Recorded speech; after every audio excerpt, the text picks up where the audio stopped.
Mr. Mark Hutchison. Mark Hutchison is a co-founder or original owner, co-founder of Hutchison & Stephens, a law firm. He is representing our great state in a lawsuit against the federal government over Obamacare, and he's won so far. He's here to tell us about that win and tell us about the appeal process, which I believe is supposed to be decided at least the first appeal next week, but I could be wrong. Mark will let us know. Mark? Thank you.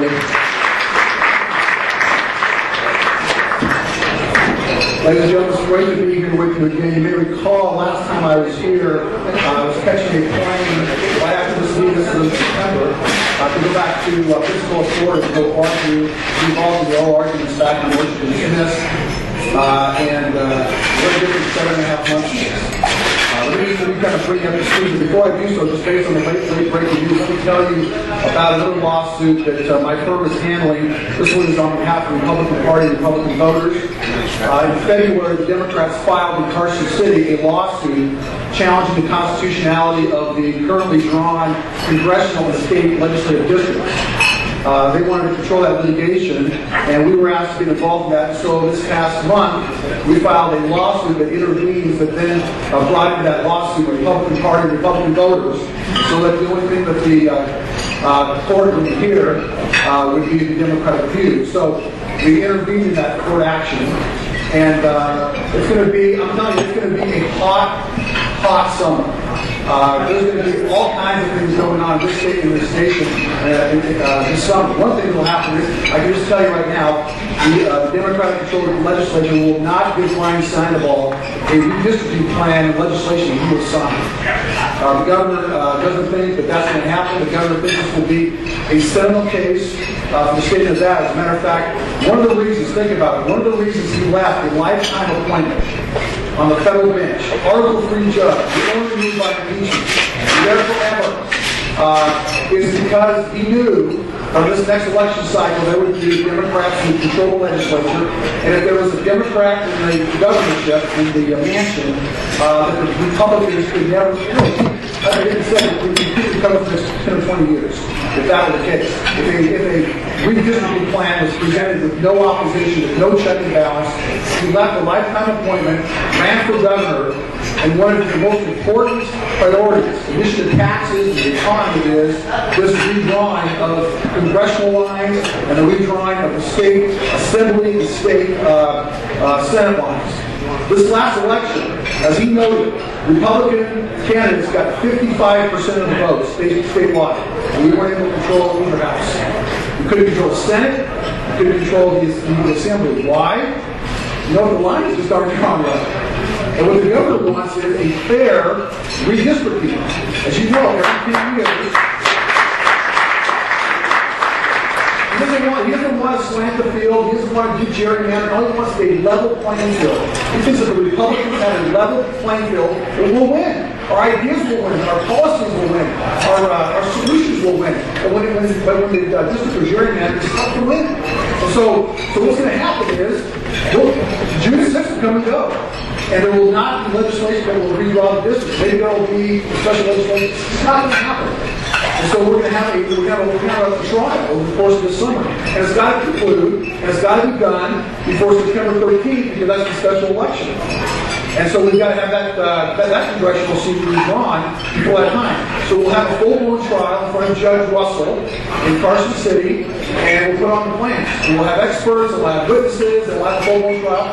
And I'm predicting, maybe some miracle will happen, but I think Judge Russell's going to wind up drawing the boundaries. And we'll be in the fight. And so when you go home at night and pray, you'll pray for Judge Russell. Pray for wisdom, for insight. Pray for information that will rule the day. That's going to be a big loss that you're going to want to follow. It's going to happen this summer, and we'll be right involved in that fight. I'm happy to update you on that and give you more information, answer any questions you may have after I'm finished with my remarks here. That is a major legal challenge in the state. Major. Now, as you were playing last time, I was here and flew back to Pensacola, Florida. It's a great, majestic southern courthouse. And you just sort of knew something historical was going to happen there. There was lots of media there. And at that time, 20 states. We marched into federal court in U.S. Pensacola. And 8 federal Department of Justice lawyers who marched right behind us. And we get in this big courtroom, and here's Judge Benson, who's presiding over this historic legal battle between the states and the federal government. Historic. You look around the room, you've got 20 attorney generals or representative governors on one side. This huge courtroom. You've got the Department of Justice lined up with all their lawyers on this side. And the media is always sitting in the jury gallery. And Judge Benson comes out, and I knew we were in good hands for 2 reasons. First, when I sat down in this huge courtroom, there's murals around the courtroom. The mural behind the stage, the largest mural in the courtroom, was the famous mural of the founding fathers signing the Constitution. And with Benjamin Franklin, George Washington, and James Madison signing that foundation document. And then when he sat down, he welcomed us. He told us how historic this was. He said, before I start anything, I want you all to remember what this week is. He said, this week is U.S. Constitution Week. It's the week we remember what document governs our lives. It's a week we remember the sacrifices and the brilliance and the divine intervention that produced the document we call the Constitution, the United States Constitution. And then he said, gentlemen, this is a case of, and ladies and gentlemen, this is a case of utmost importance, and I plan to be very serious about this case. Department of Justice presents arguments. I mean, it was just a story, you know? It just chills up your spine kind of. This is what you go to law school for as a lawyer. And he heard all arguments. At that time, the states thought we had, or the federal government thought we had such a frivolous case that they were asking Judge Benson to dismiss it outright. Don't even listen to the arguments. It's clear that Congress has the authority to do what they did. You may recall at that time, at that hearing, we had 6 months earlier had a president who signed the Patient Protection and Health Care Act, Affordable Care Act, Patient Protection and Affordable Care Act, with no Republican support, with no hearings from the judiciary committees that they normally have in terms of the constitutionality of that law, 2,400 pages, and we were told you had to pass it where no one was in it. And when Nancy Pelosi was asked where the Constitution had a speaker, where in the Constitution does Congress have the authority to require Americans to purchase anything, purchase a healthy product, let alone broccoli or a Chevy. Remember when response was, she said, are you kidding? That's not even a serious question, and she dismissed it. The Judge Benson thought it was a serious question, and so did Judge Hutchison next door in Virginia, who was hearing the same type of case, because Virginia by himself thought. And since then, since I last met, we then had oral arguments, presented a summary judgment motion to the judge. The facts aren't in dispute, but the law is what you've got to decide. He then heard oral arguments after deciding, no, well, I'm not going to dismiss this case, come back in December and come argue whether this law is constitutional or not. And so we went back. But at that time, there had been an election. And there weren't 20 states, now there were 26 states that were back there. This is the last time you've ever had the majority of the states fighting a piece of federal legislation. It was historic. We live in an unparalleled, unprecedented time living in this country. And so we presented our argument. He listened, had lots of great questions, great give and take, 3 hours of oral arguments. The federal government saying that Congress had the authority and ability to require Americans to purchase a product under what's called the Commerce Clause, which allows Congress to regulate business among the several states. And the states came up and saying, that's ridiculous, Judge. We're not engaged in any kind of commerce here. The federal government's forcing us to engage in commerce. This has never happened before. You have to buy a product. We don't want to buy a product. We don't want citizens to buy a product. And they can't force us to do that under the Commerce Clause. The federal government is saying Congress has this authority in order to do that. What was happening in that courthouse was exactly what the Founding Fathers intended to happen. And that was not only their checks and balances among the 3 branches of government, go back to your civics class, right, executive, legislative, and judicial, but there are checks and balances in terms of the sovereigns that exist in this country, the federal government and the state governments. And we were state state government sovereign before we had a federal government. The founding fathers said, you can't imagine a time when the federal government would encroach so much upon the states' rights that they would together rise up and fight against the federal government. And if that were never ever happen, then God bless the states. That's what the founding fathers said. That's what happened in that courthouse. 26 states stood up and said, you've gone too far. Our citizens don't have to purchase health insurance. This is a general police power, which the United States Supreme Court has never upheld for Congress. States have general police power. What's that? States have the right and the authority to govern the health and safety and the welfare of the citizens. We've always historically had those rights. Broad powers to govern and to enact legislation. What does the federal government have? They've got the powers that are specifically and clearly enumerated in the U.S. Constitution. And judge, the power to require citizens to buy a product is not there. It's not there. The judge listened to oral arguments, and we pushed back. The states did exactly what the founders expected the states to do. Pushed back and say, the 9th and the 10th Amendment said, if it's not in the U.S. Constitution, then it rests with the states. And if anybody's going to require the citizens to buy anything, it's us. It's the states. And in fact, I'm just fine with that. Because if I don't like the state of Nevada requiring me to buy health insurance, that's what I do. I live in Utah. Or I live in Arizona. And that's exactly what the founding fathers expected. People ask all the time, well, how can you support Mitt Romney? Why did Mitt Romney have to be a good candidate? He is doing healthcare legislation in Massachusetts. Heaven bless him. Heaven bless him. He had a Democrat-controlled legislation. He was a governor who was trying to see what would happen and change something. Fine, experiment with that. You can move to Pennsylvania if you don't like that. It's exactly what the way our system of government is set up. But it was never set up that the federal government had these general police powers to regulate health and safety and the welfare of the citizens. So the judge listened to those arguments and said, I'll have a decision for you shortly. Now, when you go home tonight and you're praying for Judge Russell, with a lot of wisdom and insight, and you think the good Lord, you think God in heaven, for sending Judge Vincent to us, not to do something. Because what he said was, the federal government is just dead wrong.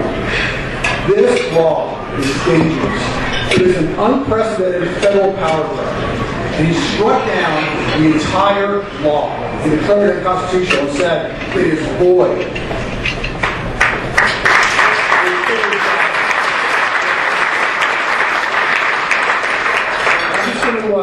I'm just going to read a couple of excerpts before you give the flavor. He started off this way. We were back in the oral argument. He said this is not a case about health care or about the wisdom of having to modify or change the system that may or may not be good. Those of us in this room may think that this is a modification, changes, reformations. You know what? Let's go about it and make those changes if we believe that. But he said this is about our federalist system of government. Federalism. The role between the federal government and the state government.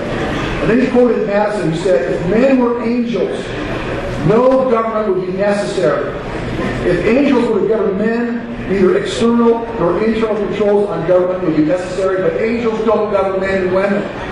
Congressmen do. State legislators do. And they need to have every restraint available to us citizens to stop them from trying to concentrate power and control our lives. That's what we fought a Revolutionary War for.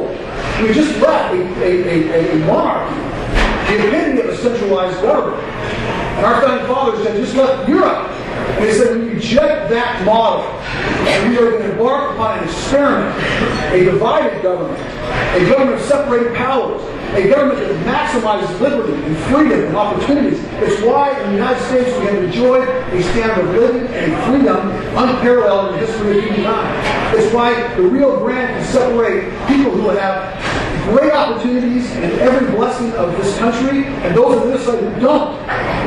It's our system of government. It's why in Israel you can have a modern, wonderful, blessed opportunity in that country, and across the border you can try to live on $2 a month. It's a system of government. This matters. It goes to our very bones. It's the marrow of our bones. It's hardwired into our DNA as Americans. There is no case in our lifetime that will determine our system of government and the happiness of our children and our grandchildren beyond this case.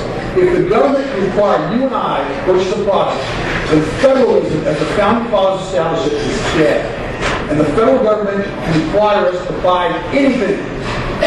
Anything. It's a scary prospect. But listen to what Judge Vincent said. You'll love it. I believe this is what the U.S. Supreme Court will say. It is difficult to imagine that a nation which began, at least in part, as the result of opposition to a British mandate given the East India Company a monopoly and imposing a nominal tax on all tea sold in America, would have set out to create a government with the power to force people to buy tea in the first place. If Congress can penalize a passive individual for failing to engage in commerce, the enumeration of powers of the Constitution would have been in vain, for it would be difficult to perceive any limitation on federal power. And we would have a Constitution in name only. Surely, this is not what the Founding Fathers did. That's the point.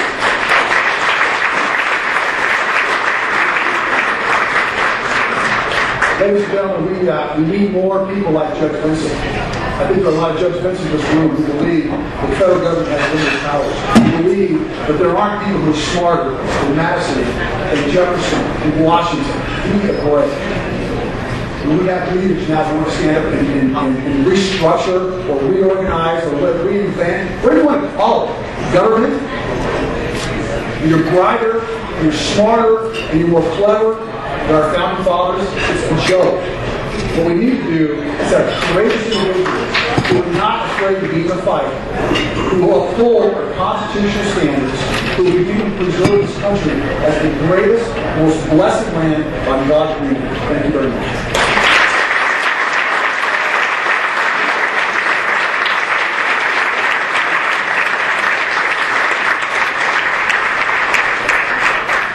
Anybody have any questions?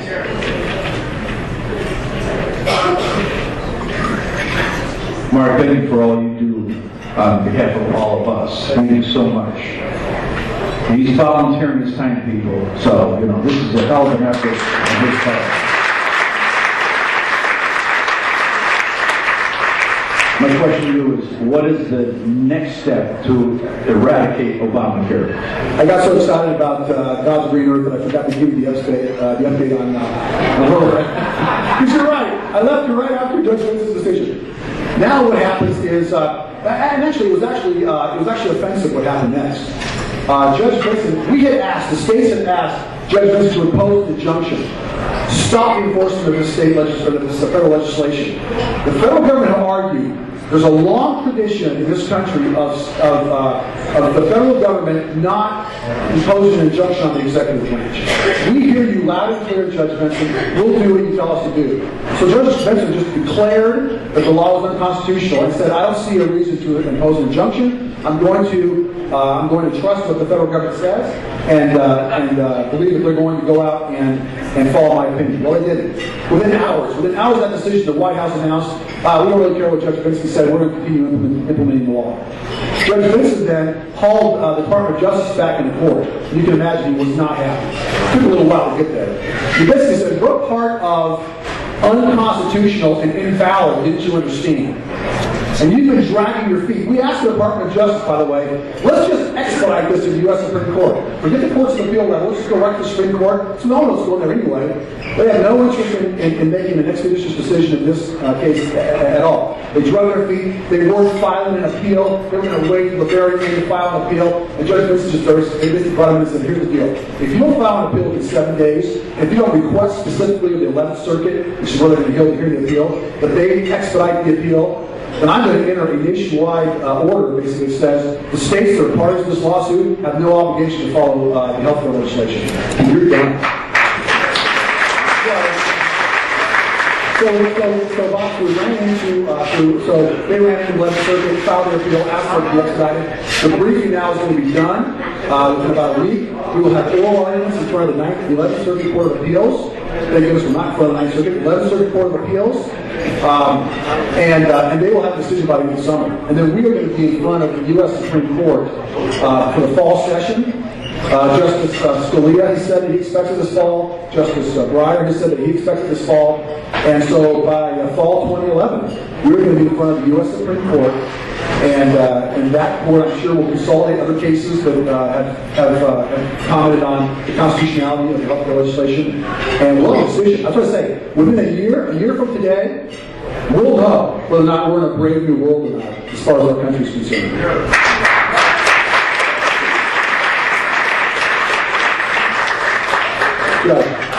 Mark, I want to echo sentiments from Bob that we really appreciate your efforts, and it is a pro bono expedition, and we really do appreciate it. My comment actually is judges, three of us here, we've taken an oath to follow the Constitution, right? And that means what the Founding Fathers envisioned and wrote.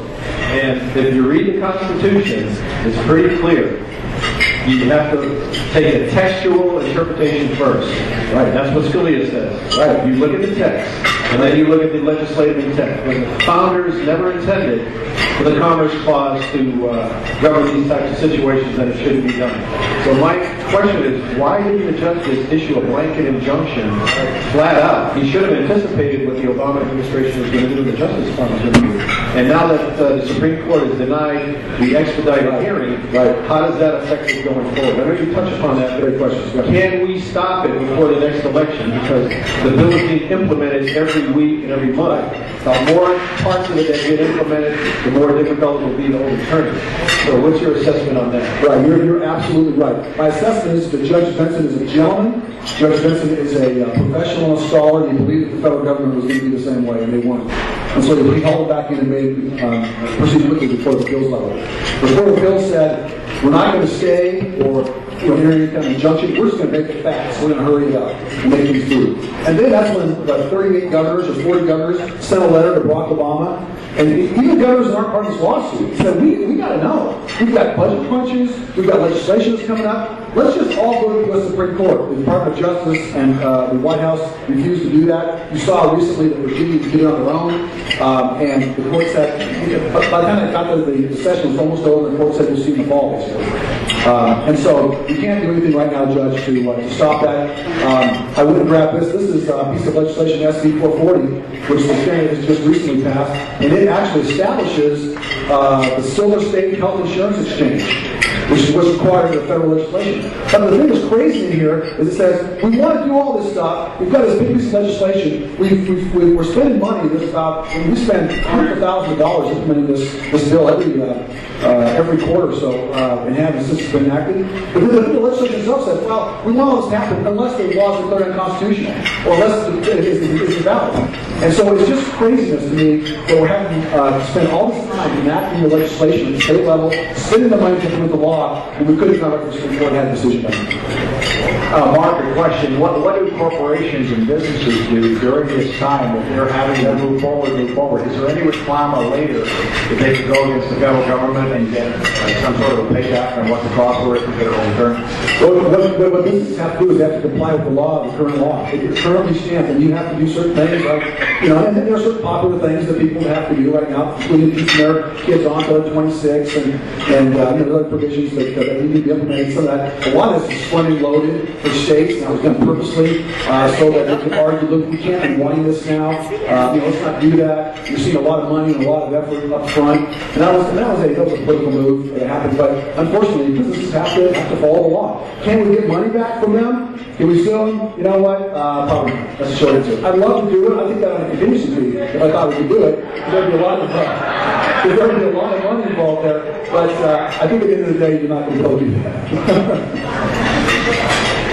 I will say that corporate America, I'm a retiree from AT&T. I retired before 65. Just received a letter last month in legalese, in a policy written in legalese, that I can anticipate my insurance that I pay heavily for changing for next year. So re-enrollment is usually November, October timeframe.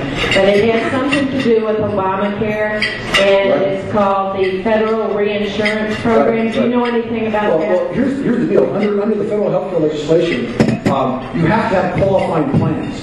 And qualifying plans are broader coverage often than what you and I have right now. But you don't have a choice. You have to go out and get the qualifying coverage in order to meet the requirements of the law.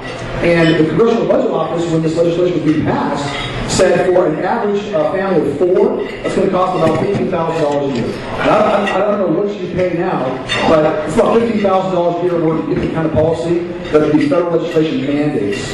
And so if you're a young person, you're 22, 23 years old, you want to sort of say, I'm young, I don't need really great insurance, feel like a catastrophic, you don't have that choice anymore. If you're somebody who wants to get maybe medical or you want to go with a different plan or something, you know what, there has to be certain minimums that are hit, but it's not going to be, that's going to be analyzed, evaluated, each company's going to determine whether it raises costs. But I think most analysis, including governmental analysis, has said that costs aren't going to go down. They're going to go up, you know. So that doesn't surprise me, and it's unfortunate, and probably just can't get out from underneath that unless Congress has changed the law or the U.S. Supreme Court declares the law unconstitutional. Yes, ma'am. The states that have not joined the lawsuit, does it give them any more on the lawsuit if they come on afterwards, even though? Yeah. If you're not you may recall that at the time this lawsuit was filed, our Attorney General, one of her arguments for not wanting to get involved was that, well, the other states are involved, just let them fight the fight. We need to spend the money, the time, and the energy on this. They can go fight the fight, and they can apply then to that. That's not the case. When Judge Benson ruled this law unconstitutional, he said, it's unconstitutional for the 26 states that I've got in front of me. Everybody else, good luck, because you're not a part of this lawsuit. And so all of our states now who join that lawsuit have the benefit of a legal ruling that says it's unconstitutional. If in fact the U.S. Supreme Court rules unconstitutional, technically the court has the parties before it. What will happen though is it'll go back to Congress, and then Congress will have to figure out what they're going to do at that point it's declared unconstitutional. What other questions do you have? Anything else? One question that I'll just ask myself and answer, which is, are we going to win? I think I told you this last time. We'll win 5-4. It'll go to the U.S. Supreme Court, and I don't have that with me. I should have brought that with me. But we've analyzed the jurisprudence, as you can imagine, of the various justices, and you're going to get Scalia and Thomas, you're going to get Roberts, and you're going to get Alito. That's 4 votes. Supreme Court practice, you got to count to 5. So who's your 5th vote? Your 5th vote is going to be Justice Kennedy, who has been a strong supporter of states' rights, and in fact has commented and has said and has struck down in a seminal case called Lopez. It was the first case since really the Depression era when the Supreme Court struck down a law based on the Commerce Clause. And Justice Kennedy concurred in that opinion and said the Commerce Clause has outer limits and you've gone too far in this legislation. That was an attempt to regulate gun possession within 1,000 feet of a school zone. And Congress did that under the Commerce Clause, and Justice Kennedy joined the opinion and said, no, I can't see how carrying a gun has anything to do with regulating business. And he said that's too far. So that was Justice Kennedy who said that. I am fairly confident. In Las Vegas, if you're a betting man or woman, I put my money on the states. I put my money on the states.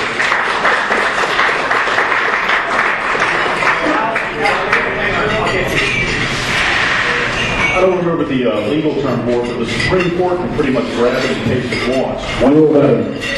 Yeah, exactly. Yeah. You do that. Why do you think the Supreme Court everybody says that the case is going to the Supreme Court. Why do you think the Supreme Court just save us the headaches and grab it? First, the Supreme Court is a very historical, presidentially driven place. Historically, the Supreme Court likes, and the judges here know this, they like to have what's called a record developed. They like to go down to lower courts and have hearings and have evidence and have rulings, have judges analyze it. They don't like it to go to the next level, to the courts of appeal, have them analyze it, look at it, evaluate it, so then they get a full record when it gets up there, they get the benefit of everybody's analysis. That's typically how it goes. They like that. So there's just a presumption it's going to continue to go that way.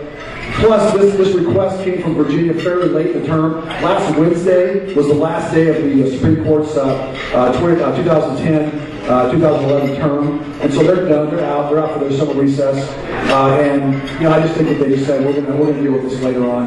And we'll do it. It would have been very unusual for them to grab it. We thought, though, with the Department of Justice, I can tell you this: had the Department of Justice and had the White House joined us with the states, they would have taken it. They would have taken it. But in the absence of the parties agreeing, it sort of just defaulted back to their normal protocol. Let me ask you this regarding Obama and the Justice Department.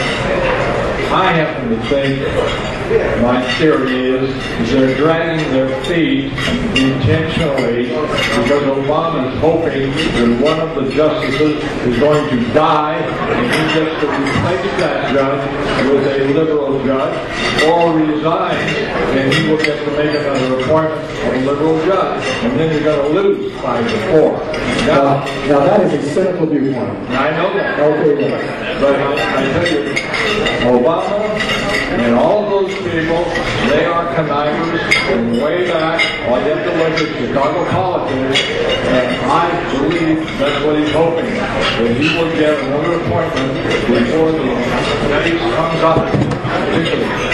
well, as long as the right justice dies, we don't care. If it's one of the 5 that I just named, then we care. Right. But you don't suspect this, huh? Oh, no, I think the Department of Justice and the White House are dragging their feet for that reason and for a lot of other reasons. The longer this law is implemented, the more they can spin it, but they just can't unwind it. And they hope maybe somebody dies. I share the viewpoint that they'll do whatever they need to do to uphold this law. I don't get to correct somebody of your intelligence often, but if the left judge does. That's one of those other 4 justices, yes. We've got 2 more questions, Phil Ryan and then Elizabeth Crum, and then we're going to end up with questions. Mark, I don't have my pocket copy of the Constitution with me, and you know the article better than I, but there's an article in there that says that in matters involving the states, that the Supreme Court should be the court of original jurisdiction. Why are we even in the federal court system, the appeals courts at this point? Right. Great question. Under the Constitution, if there are state-on-state lawsuits, and usually this historically goes back to state boundaries or waterways and that sort of thing, then the U.S. Supreme Court, you're right, that's great insight, was the court of original jurisdiction. This is not a lawsuit between the states. It's a lawsuit between the states and the federal government. And so that's why that provision doesn't apply. But if Nevada were to sue Utah and have a boundary dispute or some dispute over waterways, it goes to the Supreme Court. Mr. Hutchison? Hi. Yes. 2 political questions for you to change the subject. There's been some speculation in the special election for CD2 that Chairman Anabay, of course, we noticed that he was getting signals of announcing, and then it seems as if he sort of stepped back from that. I think he wanted to wait and hear what Ross Miller's decision was going to be. And now it looks like we may have a lawsuit, so who knows if Miller's decision is going to stand or not. But your name was floated by some insiders as a possible candidate for state party chairman. And I'm wondering if that's something you would consider. Is that something you have interest in, either now or possibly in the future? And then I have a follow-up. There was something that somebody asked me about, and wasn't know if I'd be interested in that post. Ultimately I decided that right now I'm not, and the reason is because Brian Sandoval told me that the 2 most important lawsuits that he believes we will see, we're probably in our generation, are the redistricting lawsuit and the health care legislation lawsuit. And the best thing I can do for the governor, the best thing I can do for our party, and the best thing I can do for our country is to do anything I can to help us win those lawsuits. So I'm going to be focused on that. So I'm going to focus my energies on that for the next year. And then after that, who knows? Right, so that's my follow-up. When that is over, just in general, are you open, purely as an articulate conservative, to being more involved in party politics, either inside the party or possibly as a candidate? Well, I first off, thank you for the compliment, and I would be flattered to, at any time, any place, raise the Republican banner. I believe that what we stand for as a party is the American way. And I understand that now Marvel Comics has taken that out of the Superman comic book, so we can't say it's the American way. But I can tell you that I believe the Republican Party is the American way. I believe in limited government. I believe in low taxes. I believe my children have an opportunity that you and I had to bless their lives. I believe that the work ought to be rewarded, and integrity and honor and ambition ought to be rewarded. So I would love to be at any kind of place that stands with the Republican Party if anybody was interested in having me do that. But I can tell you that one thing I feel passionate about, and that is we have to as a party, we have to match the Democrats. I don't know what we have or haven't done in this party. I haven't been a party insider, but I can tell you this, we aren't as good as the Democrats, and that's a shame. We have to change that. We have to change it from a political standpoint, getting out the vote, registering people, turning young people on. Mark, turning young people on like you do with the college Republicans. It's about inviting more people into our party. This is what we have to do. We got to figure out a way to do that. We got to let chair people to do that. We got to let candidates to do that. And so I'd love to be part of the process at some time in the future. Mark, thank you very much. Thank you. By the way, and we have other really good writers.